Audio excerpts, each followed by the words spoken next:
Hello, my name is Matthias and welcome to the FPL scope and my team selection video for game week 23.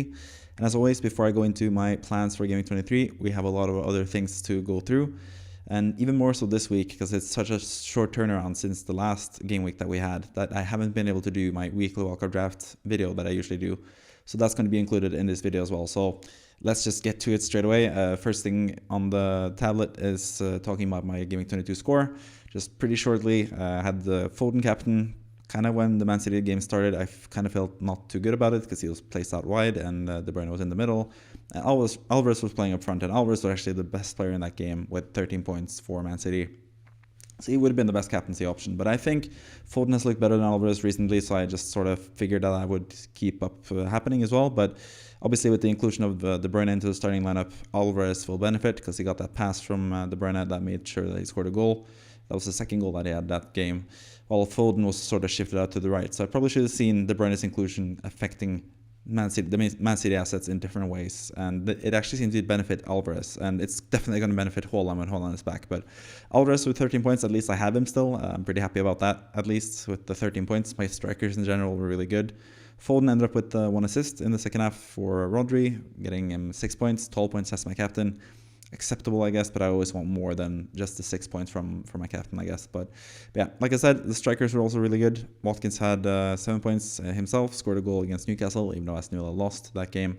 But he looked really lethal and was really close to getting another goal as well. He was just marginally offside. So I think Watkins has proven that he is someone that you might want to keep. Solanke is the same way. He scored a pretty easy goal against West Ham.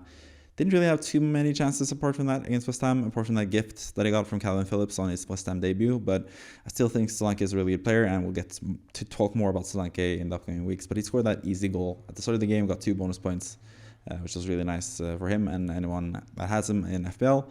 Not as nice for me as a West Ham fan, but at least West Ham got a draw in the end, and Solanke still scored and brought me points in FPL. So at least it wasn't someone like Tavernier or something that scored and managed to beat West Ham from it. But yeah, like I mentioned, I think Watkins is proving to be a better pick than I sort of was expecting before the week, because he's been sort of not the best lately. But this game, I think he looked pretty good. Like I said, he could have had 2 goals. Likewise, could be said about Saka. I think he looked a bit better. He also scored a goal, got 10 points, finally with like a proper return. So the 2 main candidates that I had to sell to fund an Alvarez to Haaland move sort of proved me wrong this past game week, and did actually really well in Watkins and Saka with 7 points from Watkins and 10 points from Saka. So I feel more inclined in keeping them now, but we'll get more into my plans eventually. My defense was terrible. Areola with 3 points. He had a pretty good game against Bournemouth. Obviously considered that early goal that made sure that he didn't get a clean sheet, but he saved some pretty massive chances as well for Bournemouth. So like I should say, like he played well. He played really well in that game. He scored a goal, the easy tapping goal, or not tapping goal, but the easy goal at the start of the match. He also set up several really good chances as well. He was more like the provider rather than the finisher in that game. But his teammates just couldn't finish their chances basically. But Solanke looked really good as well. Again, I have to mention that. But defensively, Areola obviously conceded to Solanke, got only 3 points, got some saves. I think he got like 5 saves or something, got 1 save point, 3 points from him. But my backline was just awful. Estepinian with 0 points, conceded 4 goals in the first half and then got subbed off before the second half. So yeah, really bad from Estepinian, who's been really good since I brought him into my team on the Game Week 20 wildcard. Still think he has good value, but I think Brighton are just that type of team that could all of a sudden lose 4-0 or 5-1 to Everton like last season. Really hard to know what's going to happen with Brighton, but yeah, this was not a good game week for Brighton against Luton, where I sort of expected more, as we'll get to when it comes to my free hit draft from last week. Trent with 1 point started on the bench, and Conor Bradley in his place got 21 points, so yeah, kind of feel let down by that, by the fact that I've kept Trent for this time, and he only came on to get 1 point and block my potential 5-pointer from Branthwaite on my bench. Branthwaite getting another clean sheet, by the way, which is amazing for him. So yeah, Gabriel with only 2 points, not the best either. Conceded a really late goal, so kind of unlucky not to get the clean sheet there, Gabriel. And I still think he's a good asset, and Arsenal are still a pretty good defensive team.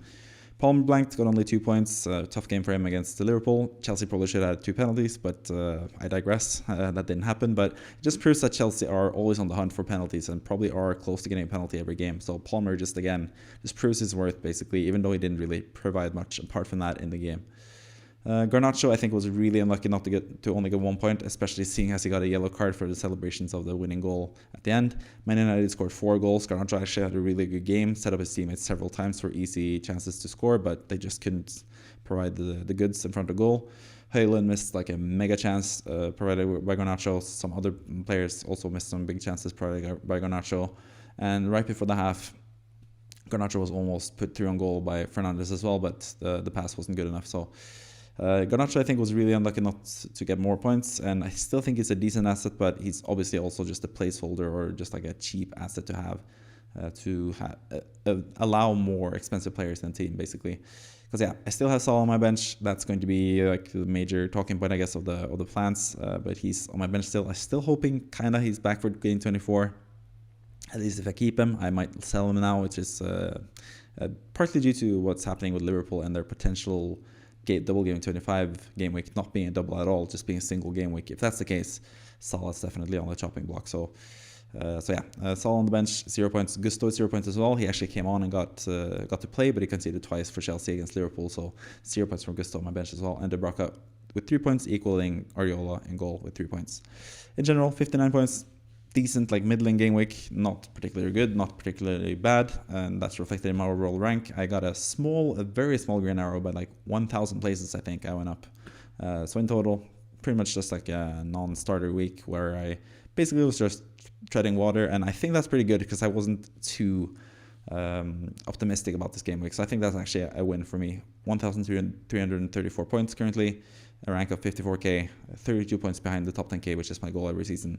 Pretty happy with that in general, so pretty happy with my GW22 score. Let's take a look at what I think, or what I at least thought was going to be the best team for GW22, which means my free hit draft for GW22, because I always do these in the team selection videos. I'm going to do a free hit draft for GW23 as well later on in the video, but for GW22, this is the team that I came up with, and sadly for me, I had Gabriel Jesus as my favorite striker differential, because both Darwin and Watkins were kind of more popular picks. I just didn't feel right to put them as like a differential, but I did still bench Jesus because I did expect Darwin to get more points than him and all the other midfielders and attackers. But Jesus ended up getting 10 points, Darwin with only 2 points in that crazy game where he missed a penalty, had several big chances missed. He, got a card, I think, and yeah, just a crazy game from Darwin, and that's what you expect, sort of. But he was the only non-performing attacking player for me as well. Diogo Jota, 8 points, scored another goal for Liverpool. He's just been amazing. Really regret not buying him in for Salah a couple game weeks back. Just because it was easier to keep Salah for game 25, and that might not even be proving to be worth it now, because I might sell Salah still. So pretty happy about that. And then next guy on the list, Michael Olise, is another player that I did think about bringing in this game week for game 22 in my own team. I did think about doing Saka to Olise. At least Saka got 10 points, so it only was a difference of 6 points, but I did have a lot of faith in Olise because I think Olise and Eze playing together, and then against Sheffield United, I think that was a pretty good prospect for both of them, really, and both of them did tremendously. Olise even more so with 16 points, a massive score for him. Really wish I brought him in because yeah, he just looks amazing this season, and he's probably someone that is still on my radar currently. But yeah, Richarlison, I picked him as my captain for game 22. I think this was like the week to go with Richarlison as a captain. Decent fixture against a team that just conceded twice to Nottingham Forest in Brentford. And Maddison was back and giving the passes to Richarlison. Son is not back, so that meant Richarlison had no big danger of getting subbed off either. He ended up with 1 goal, 7 points, no bonus points, which is good for my own team because I don't have Richarlison in my team and he's a pretty popular player. But for my free team, only resulted in 14 points, which is still a decent return, better return than my Foden captain on my own team. But yeah, 14 points from Richarlison. De Bruyne with the same score, basically 7 points for De Bruyne. He got the assist for Man City and got some bonus points as well, I think. Clean sheet point as well. He got 1 bonus point and 1 clean sheet point, getting him 7 points in total. And Foden with 6 points as well. Darwin blanked, like I mentioned. So many crazy things happened with him. And Watkins with 7 points, like I mentioned, in my own team as well. I did have Walker starting this free draft, so yes, I was not one of the ones with the leaks that Walker was not going to play for this game week. I didn't have him in my own team, obviously, but I did have a lot of faith in him after him looking pretty good in the past few fixtures in FPL. But obviously some off-the-field issues has sort of put a put a roadblock for Walker as like an FPL asset, so he had to be subbed off, and sadly for me, the auto sub on in this free draft would be Alex Moreno, who who scored an own goal, I think, and that makes him a -1 point scorer for this game week. So unlucky for him with only the -1 point. So only 1 point for my 3 defenders in my free draft, which is not good because I actually backed Luton to not score against Brighton, and they scored 4 goals. So Steele with 1 point in goal and Estepena with 0 points in defense. Not the best double up. Away to Luton at Kenilworth Road. I'm not sure I'm going to do that again in a free draft. So lessons learned, I guess. But in general, pretty decent free draft, I guess. It's like sort of in the middle. So you wouldn't be too happy if you used a free hit and you only got 62 points. And to be honest, I think free hits are better used in those game weeks where you need to either cover blank game week players missing matches for your team, or if you want to use it in a double game week to have the maximized potential with as many double game week players as possible, basically. So 62 points, decent return, but it could have been better for sure. Let's move on to the actual best score this game week, at least in the FPL Scope Mini League, and that is the Manager of the Week. This is something else that I wasn't able to add earlier in the game week because it's such a short game week turnaround. But yeah, basically the Manager of the Week is Chris Anayotos. I'm not quite sure if that's the correct pronunciation, but at least he is from Cyprus, and he got 80 points this game week. 20 points from Tony as the captain. Alvarez 13 pointers in there, Richarlison 7 points is in there, Saka 10 points is in there, Foden and De Bruyne, like I mentioned already, 6 points from Foden, 7 points from De Bruyne, 7 points from Watkins as well, as always. Pretty template team, I guess, with a lot of players, the same players as most people, except for Tony as captain, 20 points, 10 points times 2, pretty good return there as the captain. And also Alfred Doughty with 6 points, another clean sheet for him against Brighton. So a great return for Doughty again, and he's just been amazing lately, getting the returns. Pedro Porro with only 1 point, not the best from him, but at the same time, it's tough for Spurs to keep clean sheets. But at least for Pedro Porro owners, you get the positive, the fact that he's still on most set pieces for Spurs, which is a huge plus with the Madison back. Pedro Porro is still going to swing in those corners, which gives him a lot of bonus potential and assist potential in the future as well. So good news for Porro owners, even though he didn't return this week. But 80 points for Manager of the Week, who actually wildcarded in Game 21. So this is a pretty late or newly formed team, only 2 game weeks old, I guess, since the wildcard. So that's going to make for some interesting things in the future. And I'm not quite sure about this team because wildcarding Game 21, I would assume, with most people expecting Liverpool to have a double game week in 25 at that point, I would assume most people would have several Liverpool players, but this team actually has 0 Liverpool players, and that might actually end up being nice now because it might end up being the fact that Liverpool don't get a double game week in 25 at all, and they just blank in 26. A pretty tough game now in Game 23 against Arsenal away as well.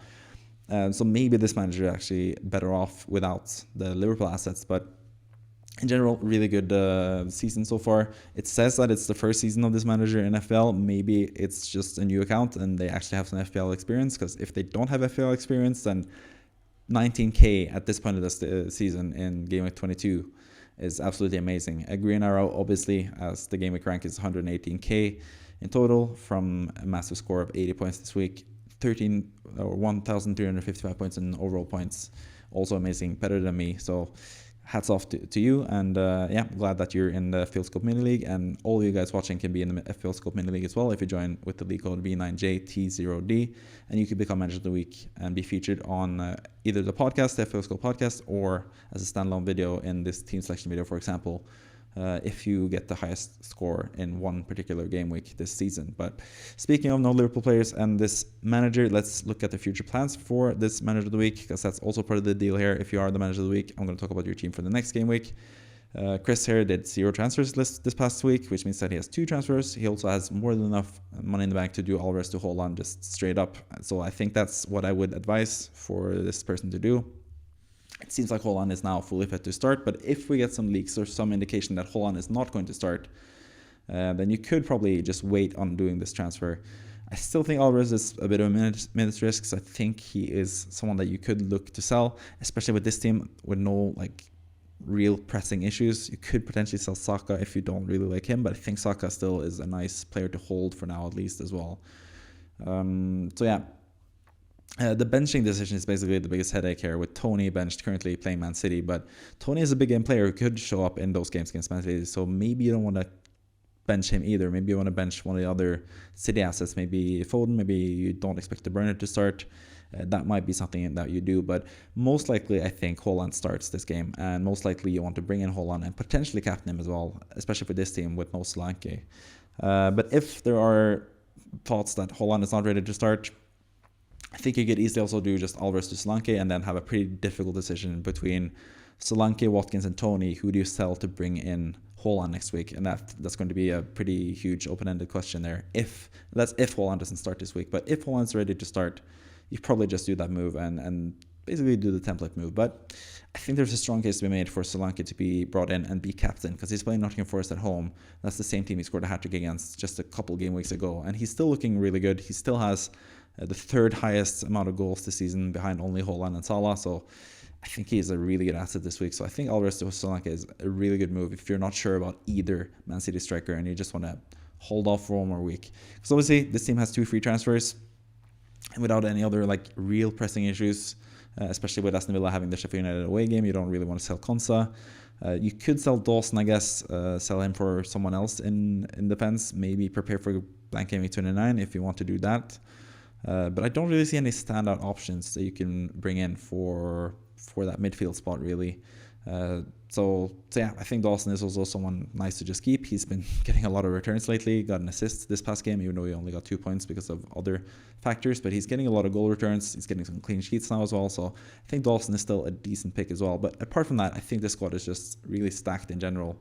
Apart from just the striker positions, I feel like Haaland and Solanke are probably two players that you'd want to have at this point. But at the same time, Watkins and Tony are 2 other players you really want to have. And potentially Alvarez as well. If he's still starting now as Man City striker, Brentford away is still a decent fixture at least. So yeah, you can make a case for all those 5 strikers to be a part of this team. So it is a tough decision. But I think, personally, I would go with Haaland as a simple move. If you are feeling a bit more frisky and you want to sort of push for higher standings, then go for Solanke and captain him instead.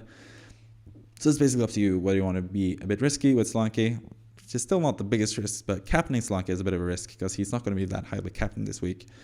Or you could go with Haaland and hope that he is back to starting. And yeah, with City in their current form and Haaland starting, especially if De Bruyne is behind him, I think that's probably the best captain. But just the minute risk makes me slightly more tempted to go with Solanke captain in general, which we'll see in the future teams that we're going to talk about. Because the next team we're going to talk about is the free team for Game 23. And yes, this is where I've gone with Solanke captain, even though I have Haaland as well in the team. I just think it's a nice differential, and that's sort of reflected in the favorite differentials. Solanke, Watkins, and Haaland are pretty much like the template standard attack that you would have at this point. Maybe Darwin, maybe Alvarez, but you're looking to sell Darwin and Alvarez for Haaland at this point of the season. So this is probably like the ideal quote-unquote attacking trio currently, especially with these fixtures. Sheffield United away for Watkins, really good for him. Nottingham Forest at home for Solanke. Nottingham Forest have conceded 2 or 3 goals in pretty much every single game since Nuno Espirito Santo took over, so I think that could easily happen again, and Solanke is vital to everything that Bournemouth do, so I think he is a really good captaincy option. But these 3 strikers are really, really good for this game week, I think. But yeah, let's just go through the free draft in general. From start to bottom, I'm double backing Aston Villa defenders with the goalkeeper Emiliano Martinez playing at Sheffield United away and Alex Moreno playing at Sheffield United away, giving Moreno 1 more week, even though he let me down last free draft with -1 point. But I think he could come good and be a really good player against Sheffield United, who have been pretty weak in general, both attacking wise and defensively. They have been scoring a couple more goals lately though, but not producing the most XG either, so I think there's a decent chance of clean sheets here. I think Moreno still is one of the best attacking assets when he plays, and Digne is still out for this game, so I think Moreno is still a pretty high ceiling player for this week. I just wanted to give a shout out to Destiny Udogie, who's been one of my favorite players for this season in general. I had him from game week 1. I sold him sadly on the wildcard in game week 20. And now he punished me with the 11-pointer or 12-pointer he had this past game week. I think Udogie is amazing. I think he's really underrated and overlooked compared to Pedro Porro, who's a full million more than Udogie. Udogie is just super attacking. Even though he basically was at fault for 2 of the goals, or the 2 goals that Spurs conceded, he still provided the goods offensively, scored a goal, was just really attacking as he has been for the whole season. I think it's just worth a mention. Playing against Everton away, not the easiest fixture because Everton have been decent this season, but at the same time Everton have also struggled to score, especially without Abdoulaye Doucouré, who's now injured. So I think Udogie has at least an okay chance of getting a clean sheet, but even then, he's so attacking and plays for a really attacking Spurs team that he could get a goal return as well. Ideally, he would get both a defensive return and an attacking return and get that massive score that we do look for with defenders, but I think Udogie is a really good pick. But my standout pick probably in defense is Trippier still. Playing as Luton at home, yes, Luton shouldn't be overlooked, as we saw against Brighton, 4-0 for Luton in that game. Sort of backed against them there. But I think Luton away is quite different from Luton at home. So I think this is a pretty good fixture. And the same could be said for Newcastle. Newcastle at St. James's Park should be a really, really, really good match. So I think Trippier at home to Luton is pretty much a no-brainer for the free draft. And I envy a lot of people that have him still in their FPL teams, even though he hasn't really provided the goods lately. But they did get an assist last game. Could have had a clean sheet against Aston Villa as well. Away to Aston Villa, which is a really tough fixture. Now they have really good fixtures. I think Trippier is just looking at like an amazing prospect for this upcoming game week. Same could be said for his teammates in Anthony Gordon in midfield. Luton at home, pretty good game week for him. I think Harvey Barnes is back from injury now. He's still just lacking in match fitness. So there is, at least in like the immediate future, there might be some risks with Gordon. And also just the fact that he's also on 8 yellow cards. He's 2 yellow cards away from getting a 2-match suspension as well. There are like slight concerns about Gordon long term, but for the short term, especially if they have him already, definitely keep him. And potentially you could look to captain him this week as well, but I think there are just better standout captaincy options this week. But he's not the worst shout for captaincy. He could play up front because Isak is still like touch and go for this upcoming game week. Callum Wilson is just getting back from an injury. So he might play up front. I'm not sure if that's like a big plus for Gordon or if that's a minus for him, because he is pretty good on that wing. He was really unlucky not to get more points last game week. Probably should have had an assist, even though FPL didn't count it in the end. So I think Gordon is a really good player for this game week against Luton at home. Palmer against Wolves at home is also a really good player to have, and most of you guys have him already in your team. He's just been amazing this season. Like I said, Chelsea are sort of hunting penalties in general, almost getting penalties in every game, it seems like. And Wolves, we've seen concede a lot of penalties this season as well, so I think that's a decent chance for Palmer. I think Palmer is actually a really good captaincy shout this week as well. And since most of you people have him, he's easily someone that you can put him and have as a captain this week. Foden as well, just didn't want to leave him out. I'm still not 100% sure about Foden. I was actually kind of, not 100% sold on this fixture. But Brentford have conceded a lot of goals lately. Man City have scored a lot of goals lately and are just an amazing team. So I felt like I had to double up on City attackers. Obviously I have Haaland, but I think Foden is the best, most secure option. I think for sure he's going to play at least. That's all we know. Compared to someone like Doku, who might be better offensively. De Bruyne as well might be better. Maybe you want to go with De Bruyne. I'm not sure if you can afford that as well. Maybe you can afford that, maybe you can't afford that. But even still, I think Foden is more a sure starter because De Bruyne is just back from injuries. And De Bruyne, for what it's worth, only got an assist as well. Like most people have talked about De Bruyne as this amazing asset. But last season, he was about the same price as well and played all season, was healthy. And not that many people had him either. So he's not this like fantastic slam dunk prospect that a lot of people are making out to be, but he is a really good asset at least. But I think Foden is comparable at least, and especially if Foden plays and De Bruyne does not, of course he's going to be a better pick, and I think that's a better chance of happening than Foden being benched and De Bruyne starting, but we'll see what happens there.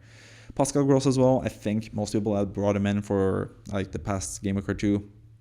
Feel a bit let down by him. He hasn't been exactly the best lately, but I think for this fixture is a bit different. It seems like João Pedro is sort of touch and go to play or not, and if it doesn't play, Pascal Gross will be on penalties for Brighton, which is a huge plus.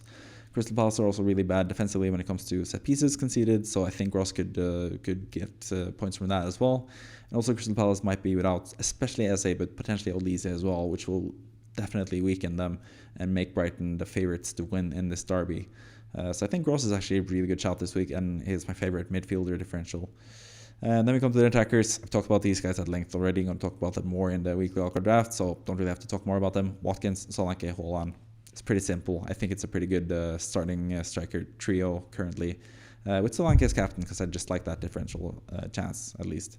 On the bench, Leno against Burnley away. I think that's a pretty good fixture. He might even be a better player than Martinez, especially if you want to sort of divide up the potential returns there. If you want to have a Fulham defender and not have two Aston Villa defensive players, then you could definitely start with Leno. Mohamed Kudus is back for West Ham. He won a penalty for West Ham and he's just looking amazing. He is probably West Ham's best player at this point. Potentially. I mean, there are Bowen and Paqueta there as well who have sort of are at least someone who you could argue as the best players for West Ham. But Kudus at the moment is just amazing. Playing against Man United, who keeps conceding goals for fun, basically. But the fact that it's away makes me feel like I have to bench him. But you could make a case for him starting over Foden as well. So I think Kudus is just a really good prospect that I really wanted to fit in, but I'm not 100% sure. I did think about Maddison as well, but I think Everton away is a pretty tough fixture when it comes to scoring goals. So yeah, I'm staying away from Everton attacking assets this week in general. Nathan Ake as well. I think he is probably the best City asset defensively currently. I think he has played like the 5 or 6 or 7 even game weeks in a row from start. Played 90 minutes in all those games. We know Ake as well has some goal scoring potential from back in the day as well. I think he's a decent prospect, but I think he doesn't have that much attacking threat, and I don't think he is still a slight rotation risk. And they are playing Brentford, who have Ivan Toney. I almost said Luca Toni there. That's a bit of a crazy name to have in FPL. But either way, playing against Brentford, who usually score in these types of games, and who actually beat Man City twice last season. You shouldn't forget that either. So yeah, Ake's on the bench. And then finally, Dan Burn. I think Newcastle's fixture against Luton, you could definitely double up on Newcastle defenders. You could even have Dubravka in goal as well in this free draft. But yeah, I think Burn also just deserves a mention as a 4.4 defender who could score offensive goals as well. Like his fellow defender Fabian Schär did Fabian Schär did this past game week as well. So I think he's also a really good asset. In general, this team values comes up to 99.1, so you could probably afford De Bruyne over Foden as well if you want to do that, or you could downgrade someone else. Even your backups, you don't really need a really expensive Ake, for example. You could just have Burn as your second defender and have like a cheapest possible defender if you want to fit in De Bruyne in there in for Foden. So you could easily do that as well. So out of these players, I have 4 out of the 15 listed, and that's basically Palmer, Foden, Solanke and Watkins, and I'm probably going to get Haaland as well, so 4 or 5 depending on how you look at it. But yeah, I kind of wish I had this team for this game week, but that's often something that I say, and then all of a sudden I have a player like Saka, for example, who scores or whatever. Could be someone else that don't seem like the ideal player for this game week, who actually end up being really good and are template picks that do score a lot of points for a lot of people. So yeah, but I think this free draft is looking pretty good for this game week. I still wouldn't advise you to use your free hit. I think it's just in case of emergency, I guess. Can't really see how that would happen. Maybe you have already a lot of red and yellow flags, and then you got João Pedro, Eze, and Isak as well, with the recent injuries on top of it.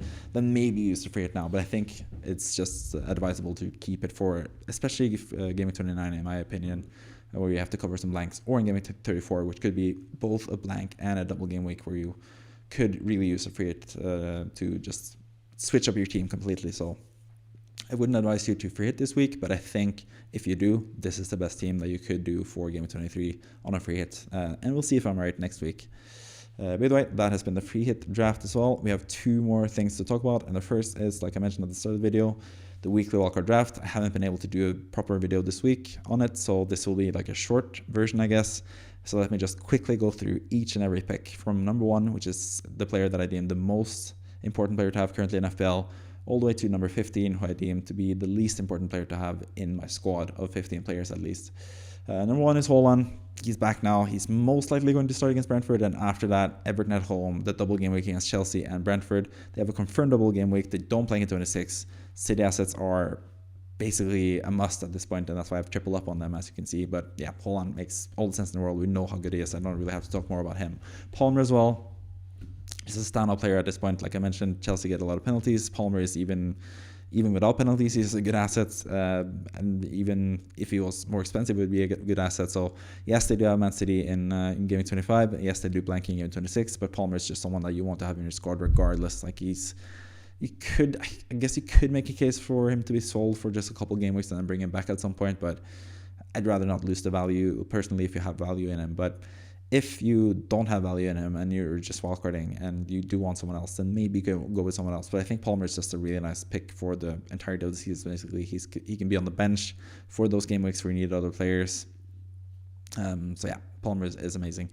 De Bruyne number 3. I think De Bruyne still has not the best ceiling. Like I mentioned, he's not that slam dunk pick that we do expect him to be, but he's also at the same time the most secure attacking asset for Man City, apart from Haaland and potentially Foden, who I'm going to talk about pretty soon as well. De Bruyne has also that sky high potential, especially in that double game week against Chelsea and Brentford at home. I think that's a really good chance for De Bruyne, and it feels like you sort of need to have him for that game week in particular. But in general, the same thing that I said to Haaland applies to De Bruyne as well, with really good fixtures, a double in 25, no blank in 26, and a proven FPL track record as well. Estupiñán is number 4 in this draft, which is about the same as he was last week, even though he conceded 4 goals and got subbed off at the half. I don't think that's going to be indicative of what's going to happen with him in the future. I think De Zerbi is going to have faith in him still, because he's still probably Brighton's best player at this point. Crystal Palace at home, decent fixture. Sheffield United away in game week 25 as well. Looking good. Everton at home in game 26. A decent game week or decent match in that game week where you need players, because a lot of players are blanking as well. So Estupiñán seems good for that reason as well. And he could also play as a left wing back role that we have seen him in the past, where he's been super attacking. And that would be really beneficial for him. But yeah, Estupiñán is just a favorite of mine. So he comes in at number 4. Another favorite of mine is Gabriel at number 5. Arsenal have been the best defense in the league this season in terms of expected goals conceded, and they just look really good and defensively solid as well. And Gabriel, off of like a 17-pointer recently as well, we know he can score on set pieces and stuff from headers, so yeah, I think he's also a really good asset.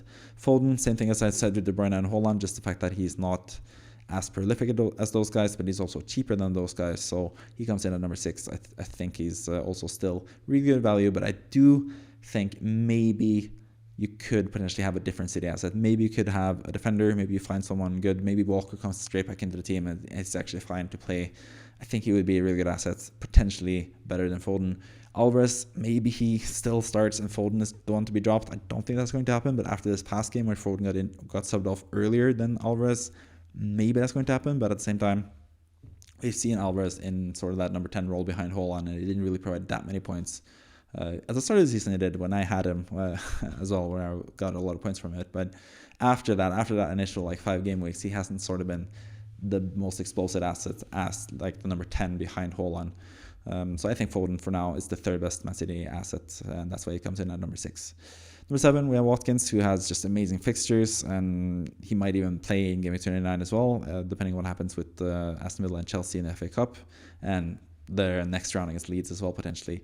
But yeah, really good fixtures for Watkins. He's proven that he's really good, and playing against worse teams as well, where Aston Villa are going to be dominant. I think he's going to get a lot of chances and he's going to score a lot of points, because yeah, he's just so consistent, and we know the high potential that he has in terms of getting a lot of points, because he can get goals, he can get assists. Pretty versatile in that aspect. He's not on penalties, which is not ideal, but apart from that, really good fixtures and just a really good proven player as well. Number 8, Trippier. I think Newcastle are just looking really good for the fixtures currently, with Luton at home, Nottingham Forest away, Bournemouth at home. Yes, those teams have been scoring a couple goals lately, so maybe Trippier is not the best, but at the same time, Trippier could get those attacking returns, and we saw them just concede once against Aston Villa as well, so they can keep it tight at the back, especially now with more of their players being back for the long term. They only lack Pope at this point, basically, but I still think Dubravka is a good goalkeeper, as we will get to pretty soon. Number 9, Dominic Solanke. He could potentially have a double game week in game week 25. We still don't know yet if that's going to happen or not. There are some rumors now that it's going to be Bournemouth and not Liverpool to have a double game week in 25. Either way, Luton would have a double game week, so Luton assets might be something to consider. So maybe someone like Adebayo could be a good picker as well. But for now, I think Solanke, with really good fixtures both before and after game week 25, apart from that Man City fixture in game week 26, I think Solanke is just a really good asset to have in general, and yeah, everything goes through him. I think he might be the best captaincy shout this week as well, so he sort of has to be in the team for that reason. When it comes to Watkins, by the way, this might actually, even though he's number 7, this might be the last week that he's in the team. If he fails against Sheffield United, and he has not the best fixtures, he still has good fixtures. I mean, he still has good fixtures. I can't really discount that, but Tony is someone that I did consider strongly for this team. It's basically just down to Tony playing Man City this week and Watkins playing Sheffield United. Is the fact that I go on Watkins instead. So maybe Solanke should be higher than Watkins, but without the confirmation of the double game week for Solanke, he's someone that I might actually potentially selling him 25 as well if it doesn't have that double. So yeah, that says something about Solanke's value as well. But it just really depends on the double game week, which might be announced by this point, by the point you're watching this video. But yeah, Solanke is still an option there. If Bournemouth don't get the double, then maybe Liverpool get the double, and then Diogo Jota would be an amazing player to have. And he's also similar to Solanke in the fact that he might be the best captaincy option for this upcoming game week in Game Week 24. Not Game Week 23, but Game Week 24 against Burnley at home. Liverpool have been scoring for fun lately. Jota seems like the most reliable asset in terms of scoring goals for Liverpool, with Darwin missing a lot of chances. So I still think Jota is worth keeping currently, even without the news of the double game week still announced at this point. Especially if he has the double game week announced, he is definitely someone to have. And if the double game week for Liverpool is announced as well, Trent could easily be slotted in there instead of Trippier as well, just because it makes more sense money-wise to do Trippier to Trent if that happens. But yeah, Jota for sure could definitely be a captaincy shout in Game 24. He might be the best captain in that game week in general. City playing against Everton at home, and Everton have been pretty stingy defensively, but we also saw Man City score 3 against Everton away at Goodison Park, so maybe Haaland is still the best captaincy choice in that week. But Jota is for sure a really good captaincy choice in the game against Burnley, which I think is the easiest match of the whole lot, basically. Number 11, we have Alfie Doughty, and he as well might have a double game week or he's most likely going to have a double game week in 25, whether it's against Liverpool or it's against Bournemouth. He most likely gets a double game week 25. He does blank in 26, which is kind of a downer, but at the same time, this team doesn't have too many players blanking in 26. You have Jota, who you could sell for game 26 for sure, Palmer, and then Doughty, basically the 3 players that blank in 26. So you should easily be able to go through that game week as well without any issues. But Doughty has just been amazing lately, getting assists, getting a lot of crosses in. He's just been really reliable for Luton, who have been really impressive. Got a clean sheet this last time, so he could also get assists and clean sheets in the same game and get that massive score that we want from defenders. So Doughty is still also a really good pick. Number 12, we have Dubravka in goal. I think he's still the best goalkeeper for what it's worth in FPL. Really cheap price, really good fixtures now as well. And plays for what should be a really good defense now that they are getting a lot of rest with no Champions League, no cup competitions, no nothing basically for Newcastle. So yeah, Dubravka is still the best goalkeeper for me, and I think he rotates really well with the other goalkeeper that I'm going to talk about at the 15th pick. But number 13 is Branthwaite. He just keeps getting clean sheet points on my bench. I might have to start him at this point, but he's playing against Tottenham and then Man City in the next 2 game weeks. Maybe not, but after that, he could definitely climb up the ranks as well. He's sort of just like the de facto cheapest defender that you could have, who you could easily bench because not that many people have him, so it's not that big of a deal if he gets those 6 points, because not many people will get those points.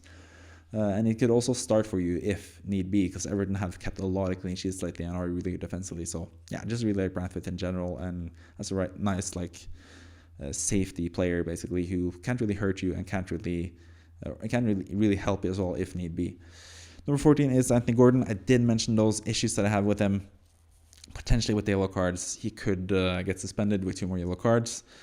He could have some more competition from Harvey Barnes pretty soon, and he has played a lot of matches, so maybe get some more rest eventually. But just the upside is so high, especially now against Luton at home in a fixture where Harvey Barnes is not going to be back ready, and he might play as a striker as well. Maybe even on pens, because we think Isak and Wilson, if they are out, who knows who's going to be on pens. Maybe it's Gordon, maybe it's Trippier, maybe it's Fabian Schär. That seems like the most common suggestions. Joe Linton, who's usually taking penalties, is also out, obviously. So, yeah, we don't really know who's going to be the penalty taker for Newcastle, but now at least we have Trippier and Gordon in this team. So we are covered in case they get a penalty, unless it's Fabian Schär, who might also be the case. He's also a decent player to have for sure in this team. You could have him rather than Doughty, for example, or Branthwaite if you can afford that even. So he's someone that you might want to have as well, but you obviously have Dubravka, so you would have to sell Dubravka, I guess, to make that happen. But yeah, Gordon, just really good in the immediate future at least, but he is someone that you could easily sell when we get closer to, especially Game Week 29, which is the blank, or even Game Week 26, where he has Arsenal away, which is not the best fixture. You could sell him at that point, but for the next 3 fixtures, I think Gordon is really amazing, and that's why he's in the team. But he is someone that you could sell. You could have someone like Elise, who I did have in last week's team, last week's Wildcard draft before his 16-pointer. And that's not why I dropped him. It's not because he got 16 points, but it's because he got that injury, and Eze got an injury as well. Crystal Palace without Eze and Elise is just a completely different beast. When they both play at the same time, they're amazing, and that's what they showed in this past game week, where both of them got a lot of points. But with both of them, at least Elise injured, he is out of the team regardless because of that, but especially also with Eze out. He's not as good of an asset, Elise, but he's also heavily in consideration because pretty soon both of them will be back fit again and they'll be firing on all cylinders again. So I think they are really good picks if you have them already. João Pedro similarly got injured and sort of didn't play this past game week, so he's also dropping out because of that. He's also touch and go for this upcoming game week, and we know Brighton have a lot of other players coming back, and I think there's just a lot of other good strikers that you could have instead of him. And also with the fact that Liverpool might not even get a double game week, I think that also makes sure that you don't need to get Salah, so you don't need to have that money in the bank, basically. So yeah, I think that means that Diogo Jota, I'm just checking actually to see if there's any news when it comes to the double game week, because it's 6 p.m, which is apparently it is apparently the time where we might get an announcement. It doesn't seem like there's an announcement, so yeah, still no announcement. It seems like when it comes to double game weeks. So it seems like the Salah thing it's getting less and less likely that he's going to play in a double game week and have two really good fixtures. Even with the injuries as well, he might even be out. Even if they get the double game week, he might be out with injuries. So that leaves us with a lot more room to play with as well, because you don't need that money in the bank just in case Salah is back, and would be that amazing option for game 25. So yeah, you can spread more money around, and that means that you can get a more expensive striker than João Pedro. You can get someone like Watkins or Solanke or Tony for that matter. So João Pedro drops out. Kyle Walker with the off the field stuff and all the insecurities about his place in the team now. After looking completely nailed before that, he drops out from the number 4 position. And Trent, who I thought was going to be back into the fold straight away, he didn't start this past game, even though he came on as a sub in the FA Cup, and I thought he was going to be starting. Conor Bradley started in his place and played really, really well. So I think, especially with Trent just coming back from injury and Liverpool having so many fixtures, you could easily see Trent being dropped at least for a couple games, because Bradley has just been amazing and deserves more chances. So I can't really trust Trent that much. And also with the fact that Liverpool by seemingly don't get that double game week 25 announcement, that might have changed by the time you watch this video. But if they don't get the double game 25, then Liverpool assets are severely diminished, because they are not going to have a double in 25 and they're going to blank in game 26. So that would be pretty awful for Liverpool assets in general. So Trent drops out as well. Matthias Jensen is also someone that I brought in, and he looked pretty good against Spurs, I think, for Brentford. Could have scored easily in that game as well. But I think Gordon and De Bruyne sort of just make more sense in the immediate future. Gordon had a pretty tough game week last game against Aston Villa away. He is now has a lot better fixtures, and I think he's just slightly a better asset than Jensen at this point. But Jensen and Elise for sure definitely have a shout. And Pedro Neto, I was really close to having Pedro Neto in this squad as well. But I think you could just have Gordon for now and bring in Neto for Gordon, or Hwang Hee-chan when he comes back for Wolves in for Gordon when that time comes. So yeah, that's basically the week Wildcard draft for this game week as well. Let's move on to my current plans. That's the final thing in this long video, which is going to be almost an hour long, I guess, or 45 minutes at least. We're going on 42 minutes currently. So let's just talk about it. Like I mentioned a couple times now, Salah is probably the most likely player to be sold. If there are some positive news about him potentially being back for game 24 and potentially starting in game 24, then I would sort of lean towards keeping him, because I think he would be the best captaincy option by quite a distance if that's the case. If we knew he was going to play 90 minutes against Burnley at home against 24, I think he would be the best captaincy choice. So that would make sure that I would actually keep him in my team. But apart from that, I think I might just have to sell him, especially if we don't get a double game week announcement by the time of the deadline. It's either him or Trent, I think I would sell at this point, if that's the case, if we don't get the double game week for Liverpool in 25. Salah, like I mentioned, it's easier to sell him because he's injured now. We don't really know when he's going to be back. We know Liverpool have a lot of fixtures as well with the League Cup final and all that stuff. So it just makes the most sense to sell Salah, because what I do want to have is enough money to do Alvarez to hold on. And currently with 5.8 in the bank, I don't have the money to do that transfer straight up. But luckily I have 2 free transfers, so I could get to it in a different way. And currently it's looking like it's going to be Liverpool assets to be sold. But if Liverpool get that double game week announcement, then maybe I would have to look to sell someone else like Watkins or Saka. And maybe I just wait on the Haaland thing in general, because I do think Solanke might be the best captaincy shout. And I do have Solanke as captain currently. And I might stick with that as well, because I just really like Solanke for that fixture. But yeah, in general, pretty happy with my team. De Bruyne against Luton at home, good for him. Trent against Arsenal away, not too happy about that. It's either benching him or Gabriel or Estepinian. Have to make a decision between those guys. If Elise and Eze look to be out for Crystal Palace, I think Estepinian is the one that you need to have, because Crystal Palace without those players are just really bad. And I think Estepinan's ceiling is just so high that I don't really want to bench him if he gets a massive haul, because I've been such a huge proponent of him this whole season. So he's in consideration there as well to be benched, but most likely not.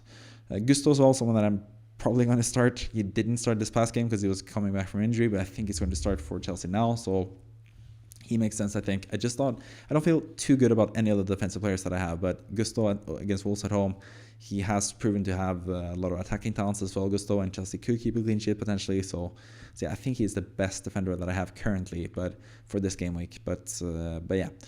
It's a toss-up between Gabriel and Trent and stuff as well. I did play Gabriel last time I played against Liverpool, and he got a goal from a header, so maybe he's still a better option, and maybe I should start him over either Trent or Estupiñán, but I think they have more attacking threat in general, and potential clean sheet threat for Estupiñán as well. So that's my thoughts when it comes to my defense. Branthwaite is still probably going to be on the bench because they're playing Spurs, who just keeps attacking and keeps scoring every game week. So Branthwaite's probably going to get another 6-pointer on my bench, but we'll see.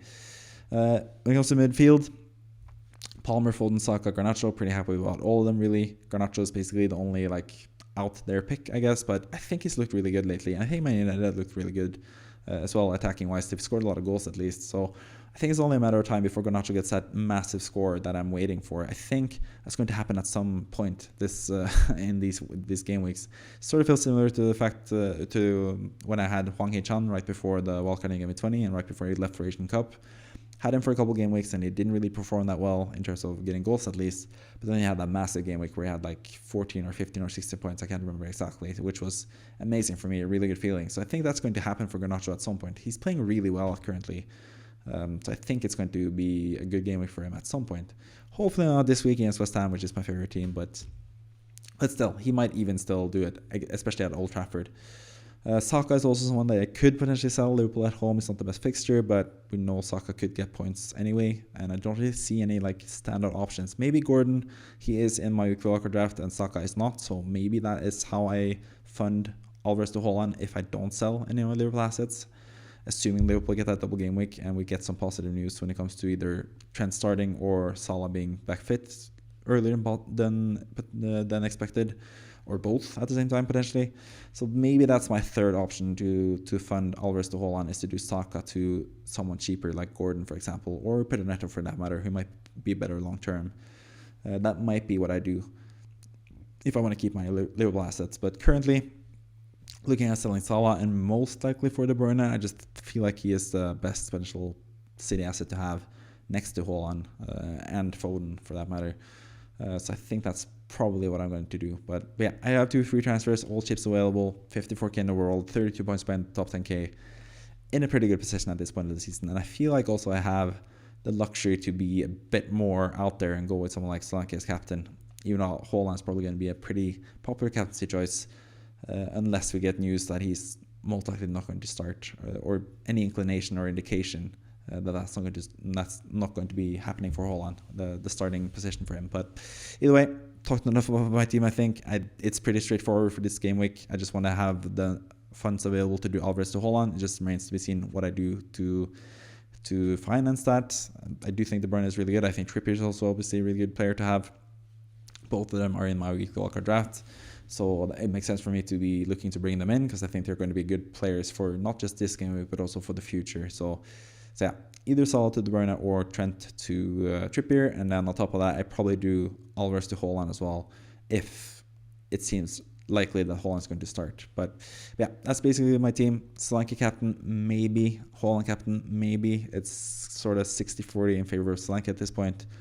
Palmer is currently my vice captain. I think he has a decent chance of getting points as well there. So I think it's actually a pretty good game week for me. Pretty good matches for my players. So I'm pretty optimistic about this game week.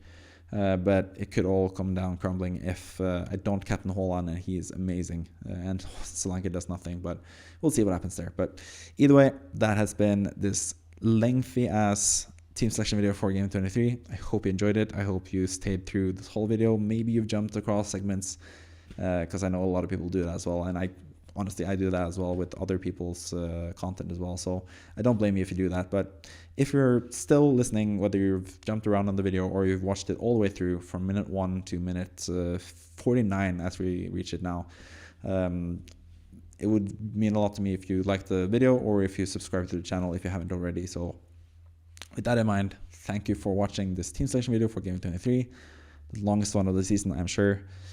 And with that, I'm just going to say thank you for watching and goodbye.